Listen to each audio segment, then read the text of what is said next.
Bayern Munich are the most informed team in the top 5 leagues at this time. They have won every single match this season. They have one of the best attackers in the world in Michael Olise. Harry Kane is perhaps the hottest striker this season. And I mean, calling him a striker is maybe inaccurate at this point. They strengthened with Luis Diaz on the left flank. They have one of the best goalkeepers of all time in goal. Their midfield is strong, etc., etc.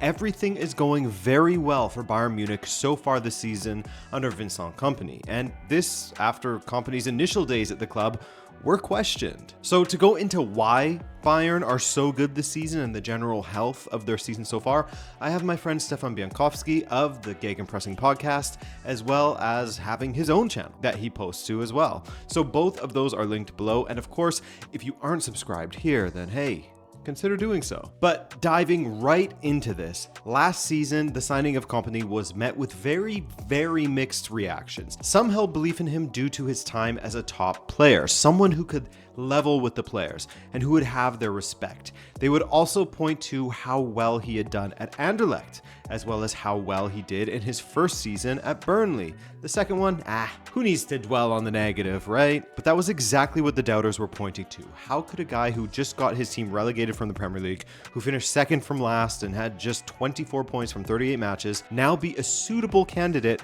for a team that was looking to bounce back, to take back the Bundesliga title from Bayer Leverkusen after what Leverkusen had just done? Well, in the end, it worked. Leverkusen weren't who they were the season prior, and Bayern improved and improved. Now, there were some bad results along the way, namely in the Champions League phase. The Pokal loss to Leverkusen, but they won the league by 13 points, and there were massive signs of improvement as the season went on. It may not have been the thrilling start that Bayern supporters wanted, but it has been kind of slow and steady progress, and a large part of the goodwill that Kompany has certainly picked up among Bayern fans is that he plays football, the right way. They play very exciting, attacking, comprehensive football, a very kind of obvious return to the kind of football that Bayern were used to under Hansi Flick, under Pep Guardiola, Jupp Heynckes. And I don't think you can really discount just how important morale is in a fan group. Just being in the stadium every week and actually wanting to be there because you're entertained. I know it sounds so obvious, but it's something we can often overlook if we kind of take a very sterile analytical look at things. And for this, as well as the belief he has fostered amongst the board, Kompany was recently rewarded with a contract extension. He went from a guy who plenty of people had their doubts about, given how things went with Burnley, to suddenly getting enough backing to extend his time from 2027 to 2029. Now, we have to remember who Kompany was succeeding. Julian Nagelsmann, and then Thomas Tuchel after that. We also have to remember that Bayern Munich has an extended universe of commentators and quote suppliers. We're talking about the likes of Uli Hoeneß, Max Eberl, who is of course employed by the club, the president Herbert Heiner, Karl-Heinz Rummenigge. He provides his opinion now and then. There are a lot of big voices that aren't afraid of making their voices and their discontent heard. Has this pantheon of opinions provided any notable quotes about this Bayern manager? Well, I would maybe flip your question there quite conveniently for me and say that there are no quotes that stand out to me, and I think that's kind of the point.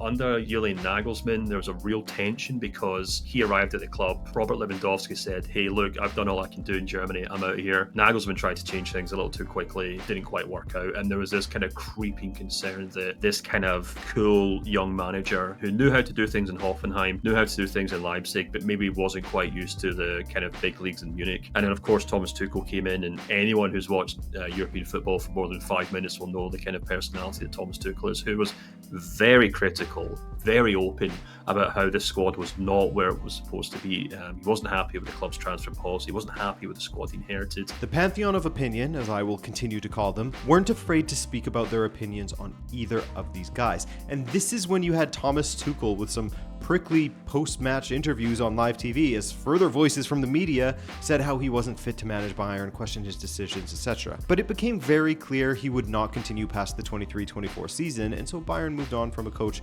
who they didn't think was up to snuff in Nagelsmann, and in Tuchel, a manager who demanded plenty from the board. Whereas with Kompany, after what happened at Burnley, I think he arrived at Bayern with a point to prove, and by no means the weight behind him to start making demands. And I think that's still the case now. We we still have, you know, Heinkes kind of spouting off on a monthly basis on German TV. We still have Karl-Heinz Rummenigge making remarks about Nick Woltemade and how he was way too expensive in the first place and how Bayern was smart not to sign him. There's still that kind of circus around Bayern and Sabina Strasse, but Kompany's actually, I think, done really well to keep his head down, and I think he's been able to kind of hide under the cover of saying, look, I'm a relatively young, inexperienced head coach. I'm just trying to do my job. I'm trying to stay in my lane here, and maybe learning from the mistakes that he obviously noticed from guys like Thomas Tuchel and Julian Nagelsmann, and to an extent actually Hansi Flick as well, who all, maybe not on day one, but they definitely developed a manner of using their persona to maybe try and turn public sentiment against the club in certain ways when things weren't going their way behind closed doors. We haven't really seen that from Vincent Kompany at all, really. One area where Kompany is gaining praise is for his handling of young talent, namely Leonard Karl.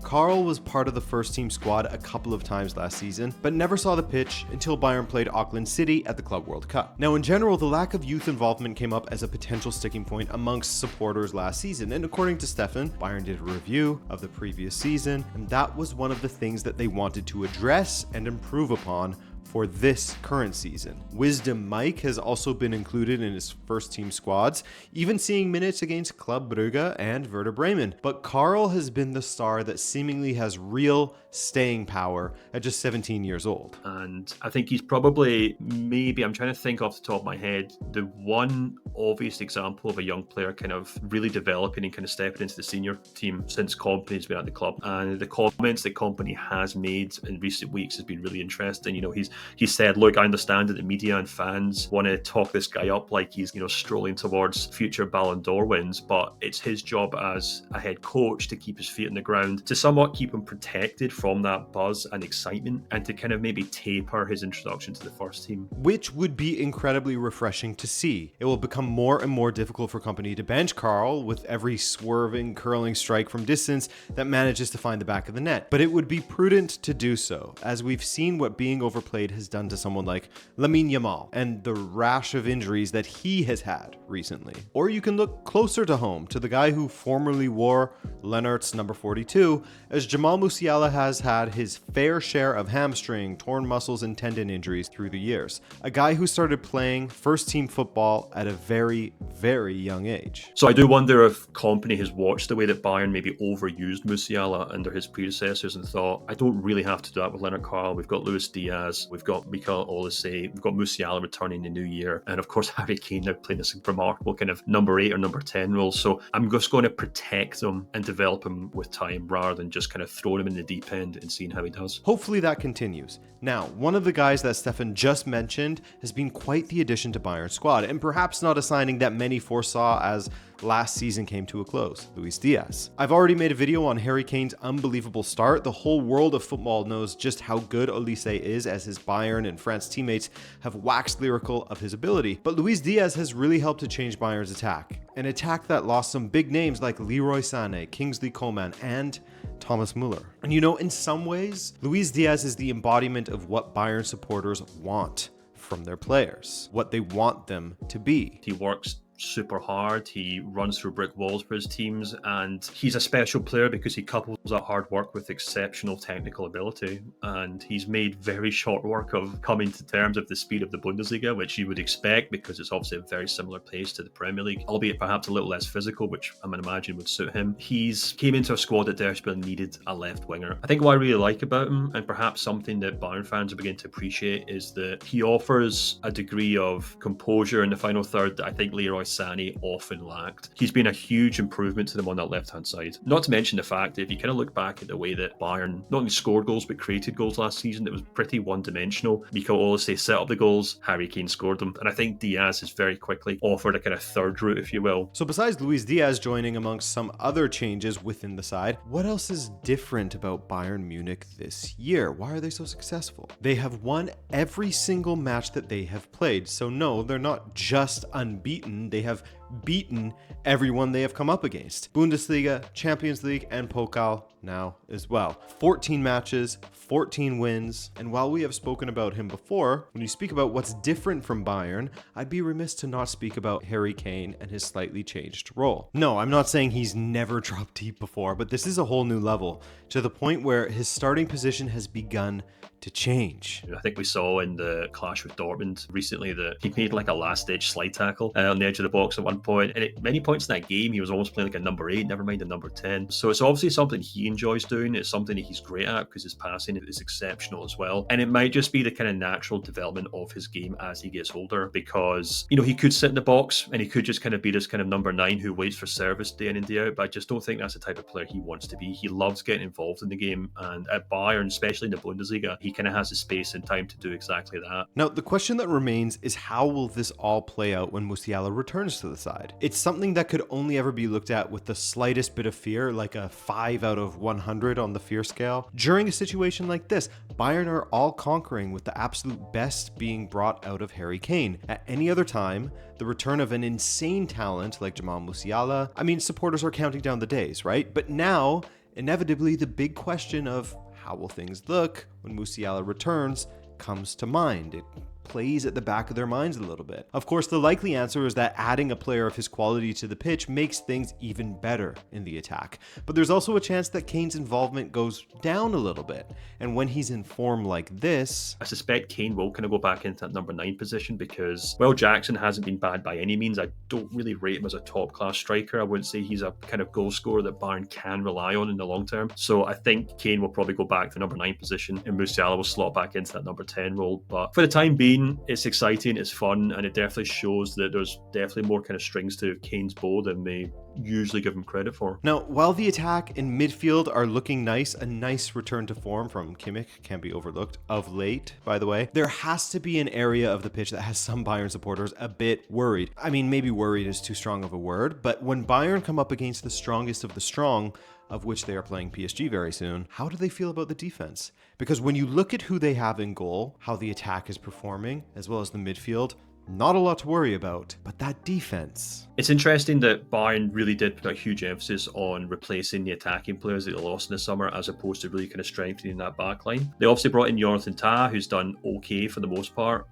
He's a very solid, dependable player, but it was also a summer transfer window where, if reports are to believe, and I think they are, they made a huge push to kind of actually move on Kim Min-jae at the centre half. Had they done so, I think they would have been quite short in the back line. And that kind of grouping of central defenders, if you will, is an interesting one to keep an eye on, because I think Jonathan Tah is a good player, but not a great player. As I said, I think the club probably still have the intention of moving on Kim Min-jae, so maybe next summer he might move on himself. And there's the whole Dayot Upamecano situation, who still hasn't signed a contract extension. He may well do so. That's an interesting one to keep an eye on, because I think he certainly has thrived under Kompany's stewardship at the club. Of course, Mr. Not Amazing but Dependable himself, Eric Dyer, left in the summer. Someone who I personally think is great to have around at your club. But hey, the idea of going to play in Monaco doesn't sound too bad if I'm Eric, right? But perhaps of more dire need at this moment. If we ignore the whole potentially wanting to sell Kim and losing Upamecano for free of it all, are the fullback positions.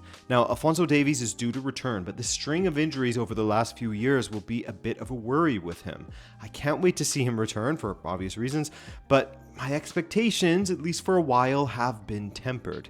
There has been a few different people filling in for him in his stead, such as Guerrero, Bischoff against Gladbach, Konrad Laimer, who also has played at right back. Speaking of which. And on the right-hand side as well, you've got Sasha Bowie, who has somewhat struggled with injuries since he joined the club, was a bit of a panic signing in the first place, and hasn't really been able to kind of show the form that he maybe had 3 or 4 years ago when he was kind of one of the most exciting young fullbacks coming through in Europe. So I suspect that he'll probably get moved on at some point as well. And in the meantime, it's kind of been Konrad Laimer who's kind of been keeping the whole thing going, to be honest with you. He's played right back, he's played left back, and he's done tremendously well. He's exceptionally quick, he's exceptionally well read in terms of how he follows the game, and he's just a really solid backup player. Every team needs a Laimer, right? At Benfica, we have Fredrik Orsnes, a guy who plays every position. But anyway, again, while all looks great in the attack, the defense is the one area that looks like it could, if anything, let Bayern down when they go for the biggest trophy of all. I am a pretty strong believer in the idea that football is this kind of weak link sport, and if they are going to make a serious push for the Champions League this season, it might not come down to how many goals Harry Kane can score or whether Olise and Diaz can kind of stun defences. It might come down to whether a Konrad Laimer or a Sacha Boey can keep an eye on Kylian Mbappe or Bukayo Saka or Cole Palmer, Erling Haaland or whatever else. I think that's where Bayern will be really tested in the second half of the season. For now, though, Bayern supporters can continue to enjoy what has been a special start to the season. Cross that worry bridge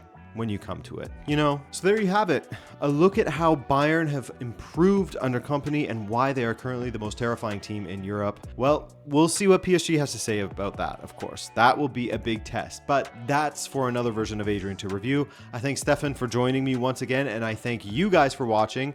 If you enjoyed, hit that subscribe button, but otherwise, have a great day.